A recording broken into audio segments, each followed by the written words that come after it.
Grant, Kari, and Tory are attempting to wrap their heads around a mysterious martial arts myth. All right, Kari, what's with the cool costume? Take a deep breath. We're doing a kung fu myth. Yes! Which one? The flying guillotine. Oh, I love that movie. Yes, that's the one where the guy has his weapon. It's like a hat. He throws it over the guy's head, and he pulls the chain, and it decapitates him. Calm down. Yeah, and not only that, but once you cut the head off, you can actually retrieve the head back to the thrower. Well, I think the cool thing is that this might be more than a movie myth. This might be an actual ancient weapon. It could work. Made famous by B-grade kung fu movies, the flying guillotine was a disc that, when thrown over the neck, would decapitate and capture the victim's head. But it might not just be a filmmaker's fantasy, because legend has it, Emperor Yongzheng commissioned the device in 1722. But unfortunately for the MythBusters, no drawings of the design survive. Okay, what a terrifying concept. Assassins that can behead you from a distance? Yeah, but you know what, the real problem right now is finding a design. I mean, we've been through all these history books and found nothing. I mean, the only designs come from the movies themselves. I mean, we're on our own on this one. All right, well, why don't we come up with some prototypes? We can incorporate some ideas from the movies and come up with our own ideas and see which works best. So we might actually get to design our own flying guillotine. This is awesome. So in order to test whether the mythical flying guillotine was a viable assassination weapon, they're going to divide and compete to see if they can design their own flying guillotine based on 4 parameters. 1, enough power to cut the head off. 2, it has to be light enough to be thrown. 3, it has to be safe enough to be deployed without cutting your own fingers off. And 4, you have to have some means to retrieve the head. With each of them working alone, it's going to test the team's prototyping skills to the limit. Now, when you actually think about what we're trying to accomplish here, this is no trivial task. We're trying to make a lightweight device that flies through the air and decapitates someone. Now, a traditional guillotine gets its cutting force from the fact that we have a massive blade traveling a long distance to create enough force to chop a head off. We have to make our devices lightweight, and we only have about 6 inches of travel to create that same sort of force. In their respective corners of the shop, the guys begin by playing with ideas and concepts that may or may not work. All right, so I had a great idea for a flying guillotine. I asked the researchers to find me a bear trap. Hopefully this would have enough energy to actually crush through a person's head. Clearly there's enough force, but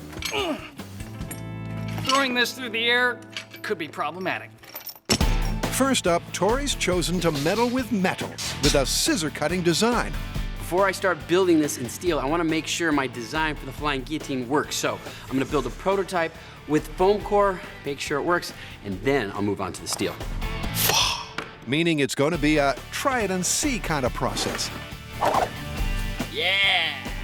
Sometimes in the design process, you just have to get in there and get your hands dirty. Because there are no historical documents, no blueprints, no plans for a flying guillotine, we're just gonna have to figure this out as we go, which is gonna mean a lot of trial and error. Probably mostly error. And that's immediately clear from Kari's first fiddle with a fan from an air conditioning duct. I've been trying this, complicated iris design, but it's too complicated. It's hard to use, it's getting heavy, and I just don't think it's gonna work. So it's back to square one for Kari. And likewise, on Belechi's bench, this lethal-looking scissor prototype he's made is also a dud. My flying guillotine doesn't work at all. I mean, it kind of looks cool, but if you put something inside of it, that's the safest place to be. Despite the pressure of their early designs failing on several fronts, the guys aren't deterred.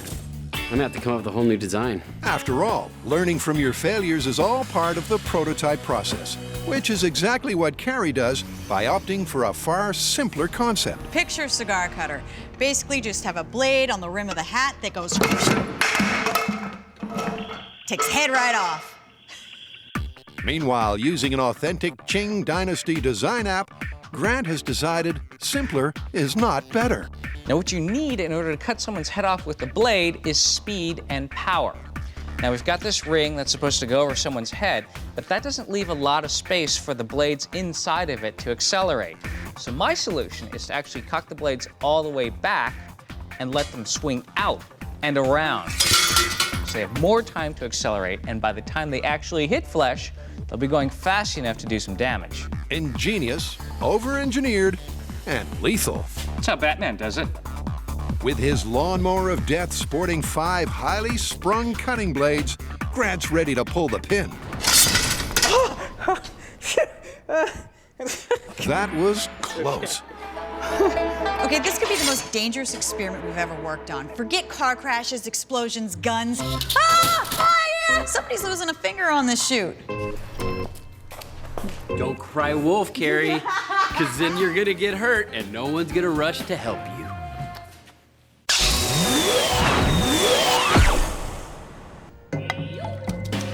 Kari, Grant, and Tory are going kung fu crazy, testing the myth of the Chinese flying guillotine. You think cutting my head off will kill me? With no historical blueprints to work from, they have to design their own modern prototypes to test the weapon's viability. Their first set of designs were uniformly successful at failing. That's the safest place to be. But a reacquaintance with the drawing board has the MythBusters on a more successful, if somewhat scary, track. That's pretty good. It's all coming together. Tory's latest idea is as clever as it is potentially deadly. This one is a very simple design. It's a steel ring, sharpened, but then there is a groove on the outside of the ring that I have wrapped this cable around. And as I start pulling, one, it's gonna be pulling the sharp edge into the neck, but as the cable starts unraveling, it's gonna start spinning the ring, hopefully giving me the motion that I need to cut through that neck. Let's see if it works. Okay, stand back, everyone, because Tory's ready to take his brutal saw disc for a spin. Dude, that looks like it worked great. All right, well, it cut through foam. I wonder what it's gonna do to a neck. Good question, because last time there was a decent MythBusters decapitation, it took more than 4,000 joules to do the deed. Meanwhile, Kari's pondering process is paying off too. What I've come up here with now is a kitchen knife on top of a saw blade that's at an angle, sort of like a traditional French guillotine. 2 out of 3 headless Frenchmen say it's the best. That will work on either a spring load or a really good yank. To test the cigar cutter, Kari's rigged a rubber leg in a vise to see if she can get a clean cut. You ready? 1, 2, 3. Okay, maybe not. It looks like it works pretty good to me. It just takes a few yanks. Okay, it's hardly a clean cut, and it sure ain't a real neck. But for Kari, it's a head start. I'm impressed. Finally, despite a near involuntary appendectomy, Grant has persevered with his beautifully designed but alarmingly heavy 5-bladed mechanism. Okay, it's armed. That was, believe it or not, the most dangerous part of my day. You look like you're ready to test. I watched you load this thing. Okay. All right, here it comes. Oh my God, I hope this works. That is insanity. Okay, keep your arms and legs clear of the ride at all times. Here we go. In 3, 2, 1.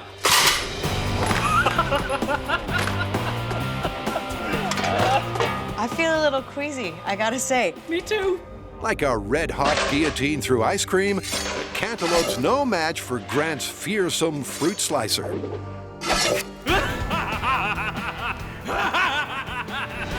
With the cutting component looking good for each of the 3 designs,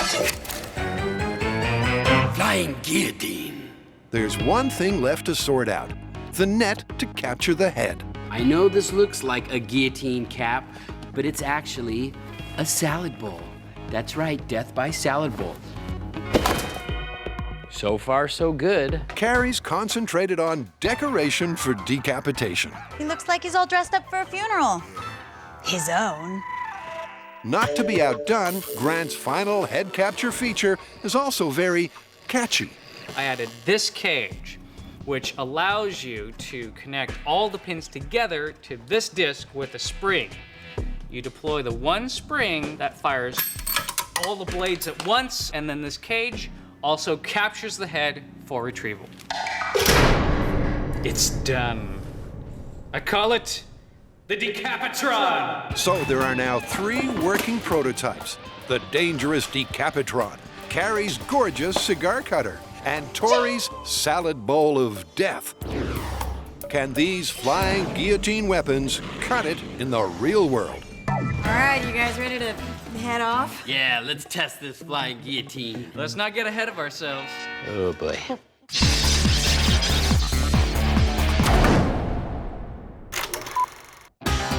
Could the mythical Chinese flying guillotine have been a real assassin's weapon? What better place for Kari, Grant, and Tory to test their own designs than in a genuine Chinese garden? I don't think we could have picked a better environment. This is awesome. All right, now that we've each designed and built our own flying guillotine, we are here at Bamboo Giant to test 3 things in order to confirm this myth. First, its throwability. Second, can it decapitate a head? And if so, can it retrieve the severed head? Up first is throwability testing. But with safety in mind, the weapons won't be armed. This is our target. We have a head on a stick. We're gonna see if we can actually land our flying guillotine with accuracy and ease. And we're going to do it from a distance of about 10 feet, which is about as far as you would be if you had to deploy your device. Each of the guys will take turns to throw. First up, it's Kari with her designer cigar cutter. Okay, this is the throwing test. Ready? All right, we're looking for a ringer. The cigar cutter flies, Well, you got his feet. but on throw 1, it's way short of the mark. Grant's next. His unwieldy Decapitron's not exactly an aerodynamic masterpiece. My design, it weighs in at a good 7 or 8 pounds. So as a secondary weapon, I'm relying on blunt force trauma. Yep, and the first throw backs that up. Oh, super close. That's another miss. So it's Tory's turn. So mine's pretty light, and it's kind of shaped like a Frisbee, so it's gonna be easy to throw. Whether or not I can hit my target, that remains to be seen. All right, spinning salad bowl of death. You guys ready? Let's see it. That's 3 throws and 3 no's, which isn't good news for the myth. Can Kari do better in round 2? Ready?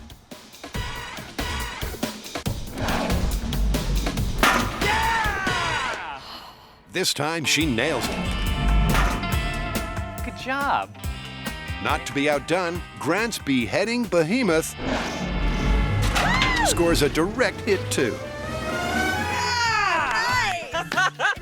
You got it. Oh, that was awesome. All right, so I was a little worried about the throwability of my guillotine just because it is so heavy. But it turns out that it's actually pretty throwable. And I hit the target in 2. Tory's second go. The salad bowl soars. It's over. It's 3 for 3 in the throwing stakes. The myth may still be alive. On the benchmark tests so far, they've all ticked the throwability box. Next, it's weapons cocked and loaded to see if their guillotines can achieve a decent decapitation. This is where the metal meets the mannequin. Their target is a pig's neck married to a synthetic head. My favorite part of every show. It's very anatomically correct. Oh, If we could just keep his head on. Oh, it's even more of a horror show than usual. They'll each get 1 shot at decapitation. This is my flying guillotine. It is based on the traditional guillotine. Now, they've been using this sort of technology for hundreds of years to behead people, so I'm hoping with a little bit of strength and a little quickness, I might actually be able to pull a head off. Without the weight or acceleration of a traditional guillotine, are you guys ready? Yeah. hers relies on brute pulling power. Oh, Did it work? It looks like it cut a little of the bone in the skin, but it more pulled the head off than really cut through the neck. Tory's right. It was, in fact, more dislocation than decapitation. It cut trachea, it cut a little of the skin, it cut a little of the bone, but it did not get a clean decapitation. Grant's deadly Decapitron is next. Mom, don't watch this part. This is definitely the most dangerous part of it, which is arming the device, because it's all spring-loaded. If something goes wrong, it could actually fire all the blades off at once while I'm holding it. With his hyper-engineered Decapitron, Grant's design has a minor flaw. He has to pull vertically upward for his cable to release the blades. Geez, I think that might be more dangerous for the thrower than the receiver. And that means he needs a ladder to launch. That thing is insane. Hardly a handy assassin's weapon. Ready? 3, 2, 1. Now that's a pain in the neck. Oh, that looked cool. Ouchie. Despite being feared by melons across the land, when it comes to necks, it's only cut skin deep. Not a clean decapitation. And that leaves just Tory's salad bowl of death still on the menu. Not only is he a kung fu master, he is also a beekeeper. All right, ready to chop some heads? Where did you get a gong? We had one in the shop. Ooh, fight! All right, here we go. Flying guillotine in 3, 2, 1.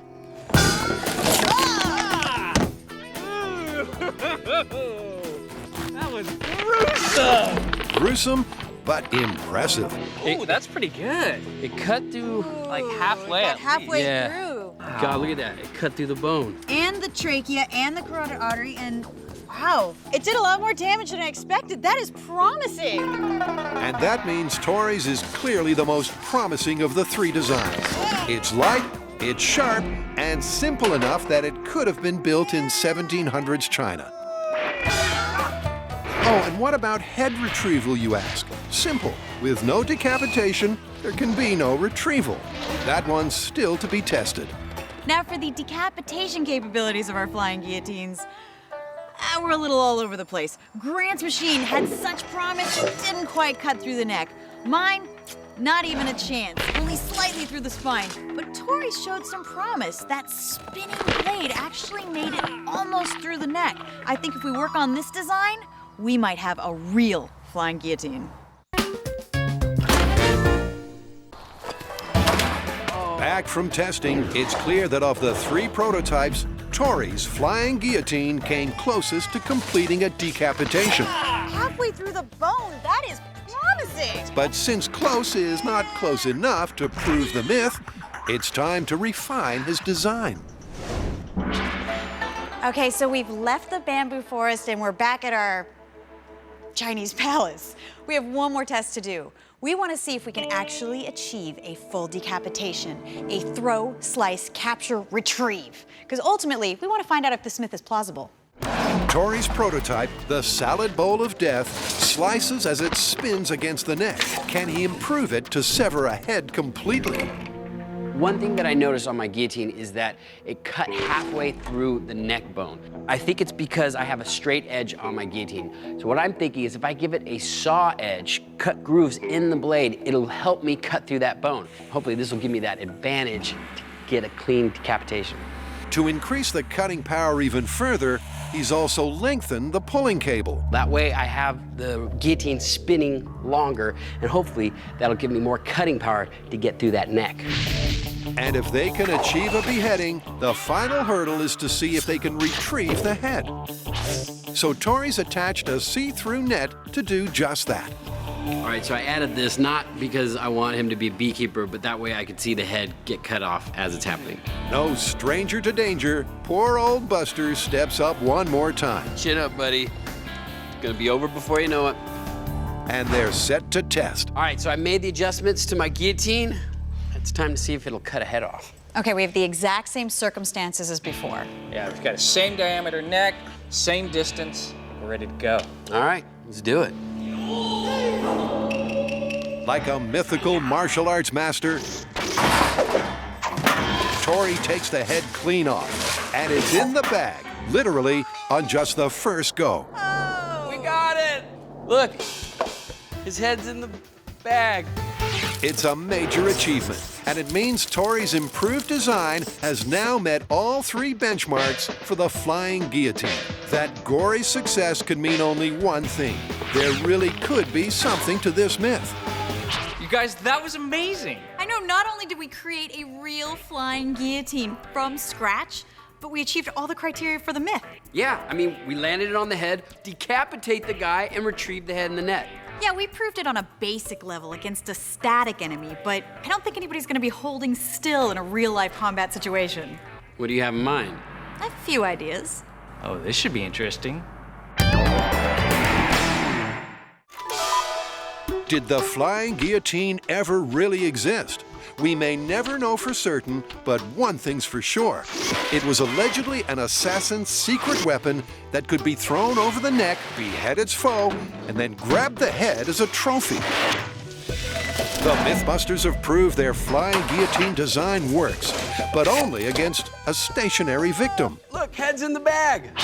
Now they're taking it to the max by testing it in combat, and that means against an opponent. A scarier, more real-life opponent, because this time, He moves. Just like any other real-life battle scenario, your opponent is going to be moving around to avoid the weapon, and this guy is no exception. He's got a mobile robotic base that we can control remotely. Try and hit me, huh?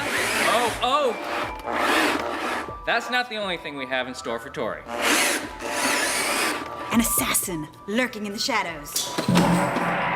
This one's actually after him. so Tory's up against a moving robotic enemy in front and a sneaky foe who can pop up any moment from behind. The ultimate real-world test. Oh my gosh, this place is awesome. It's like a kung fu. Playground? Yes. All right, now what do I need to do to beat this obstacle course? Okay, you have 2 minutes on the clock to defeat 2 enemies. You have to stay behind this line, and your target is going to be moving. Normally there's no rules in battle, but all right, let's do it.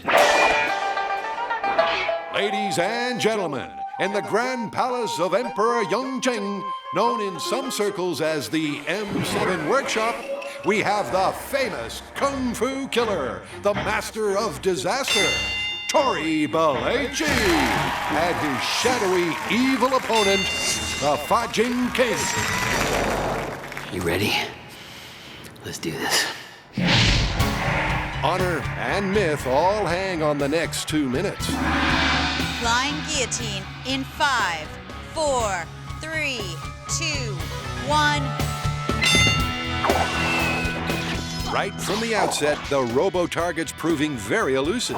It's a far cry from the original static assassin test. Oh my God, this is like some crazy weird nightmare. And then suddenly, There's a guy behind you! there's that sneaky assassin to contend with as well. But he doesn't last long. You got him! He wasn't decapitated, but he was at least disarmed. Then it's back to the main target. But before you can say guillotine, time's up. 3, 2, 1. 2 minutes are up without a single decapitation. But at least there was one knockout blow. It's pretty hard hitting a moving target. It looked hard, but hey, you got the one that popped up. Your reaction time was great. Yeah, you definitely knocked out the assassin from the shadows. That was so much fun. I mean, this was like living out my fantasies, having 2 attackers coming at me, trying to take them down. However, trying to hit a moving target, it's almost impossible. This weapon has proved plausible as an assassination device, but no match for a foe in pitched battle. Using the flying guillotine when you're under attack is not easy at all. It's much better as a sniper weapon. Oh my gosh, as a weapon of battle, it's not my weapon of choice. So before we consign this myth to the dusty vault of history, let's leave the final word to Grant. Despite that this guy looks like he's been defeated, he actually survived, and not only that, he won, because it's so difficult to deploy the flying guillotine in a combat situation. Definitely, this is plausible as an assassin's weapon, but in combat, no way.